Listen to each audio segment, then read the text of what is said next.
నరసింగపాడు అనే గ్రామంలో కృష్ణస్వామి అనే ఒక వ్యక్తి ఉండేవాడు. అతను చాలా కష్టజీవి. అతను భూమిని నమ్ముకుని జీవనం సాగిస్తూ ఉండేవాడు. అలా ఉండగా ఒకరోజు పొలంలో పనిచేసుకుంటూ ఉండగా తన పొరిగింటివాడైన సుదర్శనం వచ్చి, ఏం కృష్ణస్వామి, ఈసారి నువ్వొక్కడవే మొక్కజొన్న పంట వేశావు? అంత నమ్మకమా ఈసారి మంచి ధర పలుకుతుందని? అదేమీ లేదు సుదర్శనం. పంట వేసే సమయానికి నా దగ్గర ఎక్కువ పైసల్లేవు. అందుకనే నా దగ్గరున్న పాత విత్తనాలే వేశాను. ఇక ధర సంగతంటావా? దాని గురించి నేను అంతలా ఆలోచించేదేం లేదు.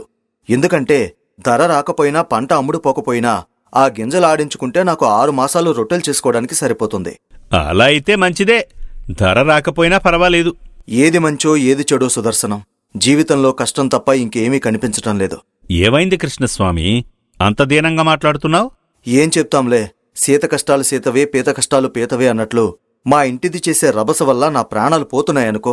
కక్కలేక మింగలేక అన్నట్లు ఉంది నా పరిస్థితి. అవునా? ఏమైంది? ఏమవుతుంది?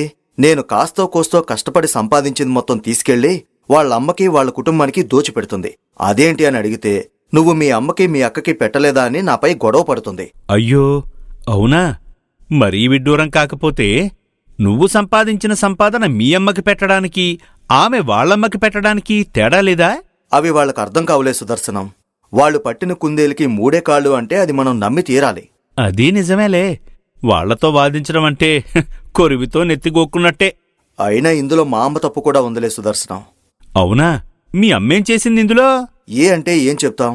అదేంటో, కూతురు మాట అల్లుడు విన్నట్లు చేసుకుంటే కూతురు తెలివైనది, మంచిది, తన సంసారం చక్కబెట్టుకుంటుంది అనేది. అదే నేను మా ఆవిడ మాట వింటే మా ఆవిడ ఏదో మందు పెట్టేసింది, నన్ను మాయ చేసింది, అమాయకుని చేసి నన్ను ఆడిస్తుంది అని ఊరికే ఆడిపోసుకునేది. దాంతో నేను మా అమ్మకి చెప్పలేక, మా ఆవిడికి సర్ది చెప్పలేక మౌనంగా ఉండేవాణ్ణి. దానివల్ల నువ్వు మీ అమ్మ బతుకున్నప్పుడు నన్ను హింసలు పెడుతుంటే అడగలేకపోయావు, కానీ ఇప్పుడు నేను మా అమ్మకి కాస్తో కోస్తో పెడుతుంటే మాత్రం తెగ ఇదైపోతున్నావని ఒకటే గోల. నీ కష్టం పగవాడికి కూడా రాకూడదు కృష్ణస్వామి. ఇవన్నీ చాలవన్నట్లు ఈ మధ్య ఒక కొత్త సమస్య ఒకటి నా నెత్తిమీదకొచ్చి చేరింది. అవునా? ఏమిటో అది? కొద్ది రోజుల క్రితం నేను పొలం నుంచి ఇంటికి వెళ్తుండగా 2 వ్యక్తులు గొడవ పడుతున్నారు. ఆగండయ్యా, ఆగండి, ఎందుకలా గొడవ పడుతున్నారు? సమయానికి వచ్చారండే, మీరే న్యాయం చెప్పండి. అసలు ముందు మీ సమస్య ఏమిటో చెప్పండి. ఏమీ లేదండి, నేను ఈడు స్నేహితులం. మా ఇద్దరం దూర ప్రయాణం వెళ్లాలని నిర్ణయించుకుని బయలుదేరాం. ఇద్దరం దారిలో అవసరం ఉంటుందని తినడానికి నేను 4 పళ్ళు నా వెంట తెచ్చుకున్నాను. నేను కూడా నా ఇంట తినడానికి 2 పళ్ళు తెచ్చుకున్నానండి. సరే, తెచ్చుకున్నారు. ఇప్పుడేమైంది? వాటిని మేము తినాలని ఇక్కడ కూర్చునుండగా ఒక దారిన పోయే దానయ్య వచ్చి, బాబూ, కాస్త ఆకలిగా ఉంది, నాకు కొంత పెట్టండి అన్నాడు. సరే కదా అని మా దగ్గరున్న పళ్ళన్నిటినీ 2 ముక్కలు చేసి ముగ్గురం సమానంగా పంచుకుని తిన్నామండి. ఆ దానయ్య వెళ్తూ వెళ్తూ మాకు కృతజ్ఞతగా 6 అణాలిచ్చిపోయాడు. నేను వాటిని తల్లి బిడ్డ న్యాయమన్నట్టు, నావి 4 పళ్ళు కాబట్టి నేను 4 అణాలు తీసుకుంటాను, నీవి 2 పళ్ళు కాబట్టి నువ్వు 2 అణాలు తీసుకో అని చెప్పాను. అదిగో మళ్ళీ అదే మాట.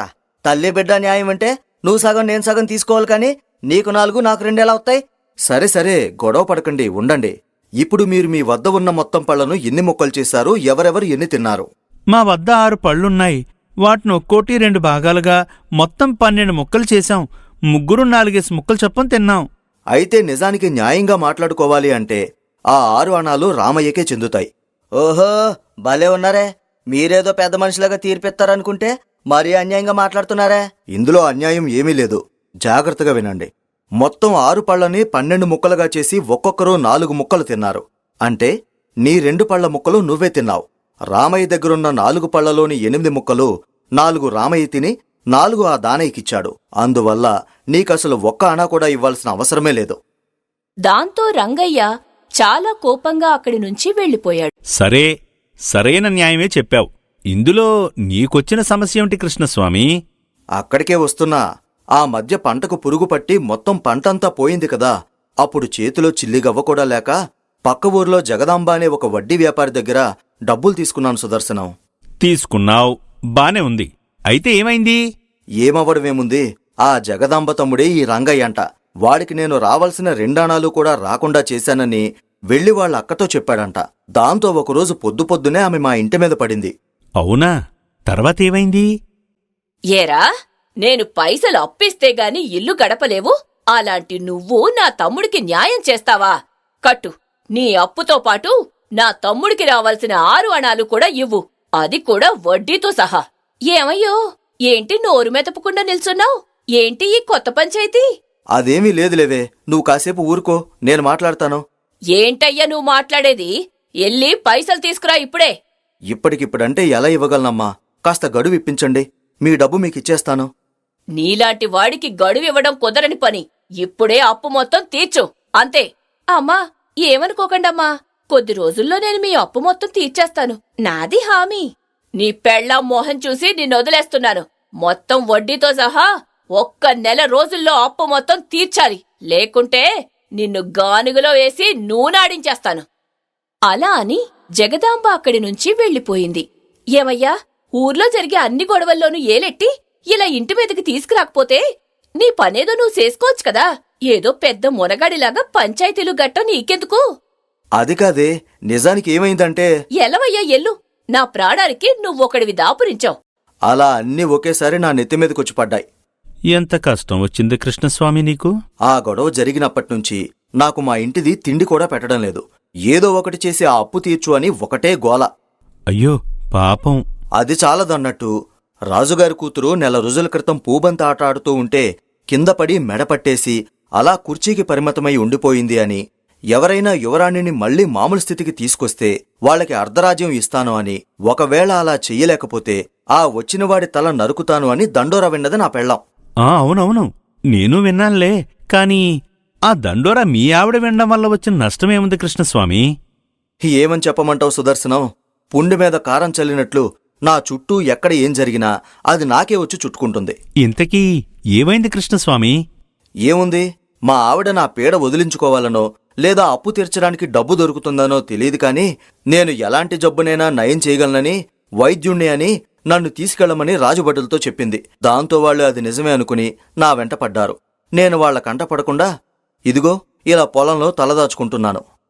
తస్సదియ్యా, నీ అంత దురదృష్టవంతుణ్ణి నేనెక్కడా చూడలేదయ్యా అని అంటూ ఉండగా అక్కడికి రాజభటులు వచ్చి కృష్ణస్వామిని తీసుకుపోయి యువరాణి గదిలో పెట్టారు.